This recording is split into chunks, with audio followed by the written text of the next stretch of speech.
నాయకుడి పుట్టినరోజే కాదు, ఇది ఉద్యమం పుట్టినరోజు, ఉద్యమ నాయకుడు పుట్టినరోజు. ఇవాళ మనం తెలంగాణ రాష్ట్రంలో స్వేచ్ఛ వాయువులు పీలిస్తూ ఆత్మ గౌరవంతో ఈ జాతి బతుకుతుందంటే దానికి ఒకే ఒక్కడు మన కేసీఆర్ కారణ జంతుడు. మనము మహాభారతంలో ధర్మం దారి తప్పినప్పుడు, అధర్మం రాజ్యం ఏలినప్పుడు దేవుడే ఒక దారి చూపిస్తాడంటారు. సరిగ్గా అప్పుడే వచ్చాడు మన కేసీఆర్. జగన్ తెలంగాణకు బయలుదేరిండు మన కేసీఆర్. ఆ రోజు శాసనసభలో తెలంగాణ అనే పదవి నిషేధించబడ్డది. ఈ జాతి ఆత్మ గౌరవాన్ని రూపుమాపే కుట్రలు జరిగినాయి. అసలు మీరు ఏ ప్రాంతము అంటే నాది తెలంగాణ అని చెప్పుకోని పరిస్థితుల్లో ఈ తెలంగాణ ప్రాంతం నెట్టివేయబడ్డది.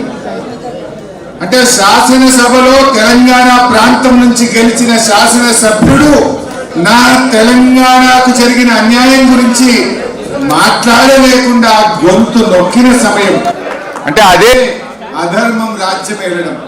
ధర్మం దారి తప్పి 6 సూత్రాలు కావచ్చు, ప్రెసిడెన్షియల్ ఆర్డర్ కావచ్చు, పెద్ద మనుషుల ఒప్పందం కావచ్చు, అన్నీ తుంగలో తొక్కి తెలంగాణకు నీళ్లలో, నిధులలో, నియామకాల్లో, చివరికి తెలంగాణ యాసకు, భాషకు, తెలంగాణ జాతి గౌరవాన్ని దెబ్బతిని బాధలో ఉన్న సమయంలో నేనున్నాను అంటూ బయలుదేరిన నాయకుడు కేసీఆర్. ఆ కేసీఆర్ గారే లేకపోతే ఇవాళ తెలంగాణ వచ్చి ఉండేదా? ఎంతో మంది తెలంగాణ ఉద్యమాన్ని ప్రారంభించినా గమ్యాన్ని చేరుకోలేకపోయారు. కానీ కేసీఆర్ చచ్చుడో తెలంగాణ వచ్చుడో అని ఎత్తిన జెండా దించకుండా త్యాగాల పునాదుల మీద ప్రాణాన్ని సైతం వదులుకోవడానికి సిద్ధపడి తెలంగాణ సాధించిన కేసీఆర్ జన్మదినం ఈరోజు. ఇది తెలంగాణ ప్రజలందరూ, ఈ రాష్ట్రం అందరూ కూడా కేసీఆర్ గారు అంటే ఎంతో అభిమానం. నిజంగా చరిత్రలో చాలామంది ఉంటారు, కానీ చరిత్ర లిఖించదగిన విధంగా అంటే ఒక ఉద్యమాన్ని ప్రారంభించి ఒక కల కని ఇవాళ రాష్ట్రాన్ని సాధించి ఇవాళ హిస్టరీలో నిలిచిన నాయకుడు, చరిత్ర పుటల్లో శాశ్వతంగా నిలిచే నాయకుడు కేసీఆర్. మరి నిజంగా చెప్పాలంటే కేసీఆర్ గారు ఈ రాష్ట్రాన్ని సాధించిందంటే త్యాగాల పునాదుల మీద సాధించారు. కేసీఆర్ గారు చేసిన త్యాగాలు ఇన్ని అన్నీ కావు. ఈనాడు నిన్న కౌన్సిలర్ ఎన్నికలు జరిగినాయి. ఒక కౌన్సిలర్ పదవి కోసమే ఎంతో ఏమేం జరిగిందో, కాంగ్రెస్ బీజేపీల అక్రమ సంబంధాలు, అక్రమ కలయికలు, అక్రమ పొత్తులు, చైర్మన్ వైస్ చైర్మన్లు పంచుకోవడం చూసాం. పదవి కోసం ఏ రకంగా ఇలా తమ వైరుధ్యాలు, సిద్ధాంతాలు పక్కకు పెట్టి కాంగ్రెస్ బీజేపీలు ఎలా కలిశాయో చూసాం.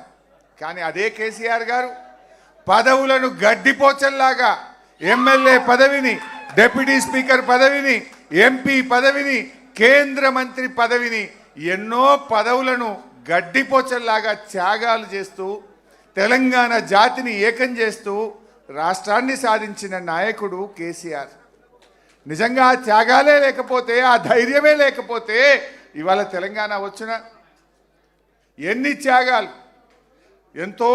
అసలు నిజంగా నాకు తెలిసి చరిత్రలో కేసీఆర్ తిన్నన్ని తిట్లు, ఆయనకు పెట్టినన్ని శాపనార్థాలు, ఆయన మీద జరిగిన దుష్ప్రచారాలు బహుశా ఏ నాయకుడి మీద జరిగి ఉండవు. రకరకాల కుట్రలు, ఒక రకమైన కుట్రలు కాదు. ఆయన మొండి ధైర్యం గనక, ఆయన ఒకే ఒక నమ్మిన సిద్ధాంతం కోసం ఒక మొండి పట్టుదలతో ముందుకు సాగిండి కనుకనే ఇవాళ తెలంగాణ సాధ్యమైంది. ఎక్కడ ఆయన మీద వచ్చిన అభాండాలు, దుష్ప్రచారాలు, ఆయన మీద జరిగిన కుట్రలు ఎక్కడ అధైర్యపడ్డా, ధైర్యం సన్నగిల్లినా, ఎక్కడ వెనకడుగు వేసినా ఇవాళ తెలంగాణ రాష్ట్రంలో మనం ఉండేవాళ్ళమే కాదు. ఎన్ని కుట్రలు, ఎన్ని అపవాదులు, ఎన్ని దుష్ప్రచారాలు, ఎన్నెన్నో ప్రలోభాలు, ఏ ప్రలోభాలకు కూడా తలగ్గకుండా చివరికి తన ప్రాణాన్ని సైతం ఇంకా ఏమవుతుందో మేము ఆయన చూడ్డానికి నిమ్స్లో వెళ్ళినప్పుడు మా కళ్ళల్లో నీళ్లు తిరిగేవి. డాక్టర్లు మమ్మల్ని పిలిచి ఏమన్నా జరిగితే మమ్మల్ని తప్పు పట్టుకోవద్దు, ఆయన చివరి దశలో ఉన్నాడు, మీరు ఆయనని కన్విన్స్ చేసుకోండి అని డాక్టర్లు కుటుంబ సభ్యుల్ని పిలిచి చెప్తే మా కళ్ళల్లో నీళ్లు తిరుగుతున్నాయి. కానీ ఆయన దగ్గరికి వెళ్ళినప్పుడు మాత్రం అదే మొండి ధైర్యం, మీరు నన్ను అధైర్యపరచడానికి నా దగ్గరికి రావద్దు, నన్ను విరమించమని చెప్పడానికి నా దగ్గరికి రావద్దు, నాకెక్కడో నమ్మకం ఉంది, తప్పకుండా తెలంగాణ ప్రకటన వస్తుంది, నేను ఒకే మాటతో బయలుదేరాను, అయితే తెలంగాణ జైత్రయాత్ర లేదంటే నా శవయాత్ర అని నేను బయలుదేరాను, నేను దానికి కట్టుబడి ఉన్నాను తప్ప మీరు ఈ రూమ్లోకి వచ్చి ఆ నిమ్స్ ఆసుపత్రిలో నన్ను అధైర్యపరచొద్దు, దీక్ష విరమించమని రూమ్లోకి రావద్దు అని మాకు చెప్పేవాడు. అదే ఆయన మొండి ధైర్యం, అదే పట్టుదల ఇవాళ తెలంగాణ రాష్ట్రాన్ని తెచ్చిపెట్టింది.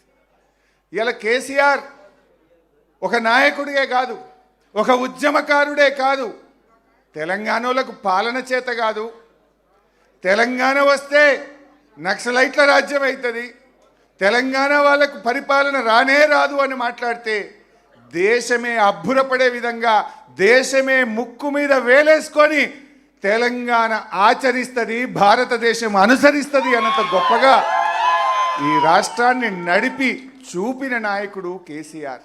కేసీఆర్ ఒక ఉద్యమకారుడు, కేసీఆర్ ఒక చరిత్రకారుడు, కేసీఆర్ ఒక పాలనా దక్షుడు అని ఇలా చరిత్ర పుటల్లో నిలబడ్డారు. మన మిషన్ కాకతీయ, మన మిషన్ భగీరథ, మన కేసీఆర్ చేపట్టిన ఎన్నెన్నో కార్యక్రమాలు ఈ దేశానికి మార్గదర్శకంగా ఒక దిక్సూచిగా నిలబడ్డాయి. సరే, ఈరోజు కేసీఆర్ గారు ఒక నాయకుడే కాదు, ఇవాళ అవ్వా తాతలకు ఆసరా పెన్షన్ ఇచ్చిన ఒక పెద్ద కొడుకుగా అవ్వా తాతలకు కేసీఆర్ నిలబడ్డాడు. కేసీఆర్ ఆడపిల్లల పెళ్లిళ్లకు కళ్యాణలక్ష్మి పథకం అందించి ఒక తోబుట్టుగా కేసీఆర్ చరిత్ర పుటల్లో నిలిచాడు. అప్పుడే పుట్టిన పసిపిల్లలకు కేసీఆర్ కిట్ అనే పథకం అందించి మేనమామలాగా నిలబడ్డాడు కేసీఆర్. రైతన్నల కోసం రైతు బంధు, రైతు బీమా, 24 గంటల కరెంటును మిషన్ కాకతీయ ద్వారా చెరువులు బాగా చేసి కాళేశ్వరం లాంటి ప్రాజెక్టును కట్టి పెండింగ్ ప్రాజెక్టులను పూర్తి చేసి రైతన్నలకు తోబుట్టుగా నిలిచిండు కేసీఆర్. ఇవన్నీ ఎవరు అవునన్నా కాదన్నా ఇదంతా ఒక చరిత్ర. అలాంటి కేసీఆర్ గారి గురించి ఎంత చెప్పుకున్నా తక్కువే. నిజంగా నాలాంటి వాళ్లకు 25 ఏళ్ళు ఉద్యమంలో, ప్రభుత్వంలో, ప్రతిపక్షంలో వారి అడుగు జాడల్లో నడిచినటువంటి ఒక గొప్ప అవకాశం ఇలా మాలాంటి నాయకులను ఎంతోమందిని తీర్చిదిద్దింది కూడా కేసీఆర్ గారే. ఎంతోమందిని ఇలా గొప్ప గొప్ప ఉద్యమకారులుగా, కార్యకర్తలుగా, నాయకులుగా, పాలనా దక్షులుగా, శాసనసభ్యులుగా, శాసన మండలి సభ్యులుగా ఒక కొత్త తరాన్ని తెచ్చింది కూడా కేసీఆర్ గారు. అటువంటి కేసీఆర్ గారికి మీ అందరి పక్షాన, నా పక్షాన హృదయపూర్వకమైనటువంటి జన్మదిన శుభాకాంక్షలు తెలియజేస్తూ, ఓటమి తాత్కాలికమైంది, మళ్ళీ కేసీఆర్ వచ్చే రోజు ఎంతో దూరంలో లేదు, తప్పకుండా కేసీఆర్ గారు మళ్ళీ ముఖ్యమంత్రి అవుతారు. మనందరి ప్రార్థనలు, దీవెనలు, ఆ భగవంతుడి ఆశీస్సులతో తప్పకుండా మళ్ళీ కేసీఆర్ గారు ముఖ్యమంత్రి అయి తీరుతారు. దానికోసం మనందరం కూడా ఒక్క తాటి మీద నడుద్దాం, కేసీఆర్ గారిని ముఖ్యమంత్రి చేసుకుందాం. జై తెలంగాణ.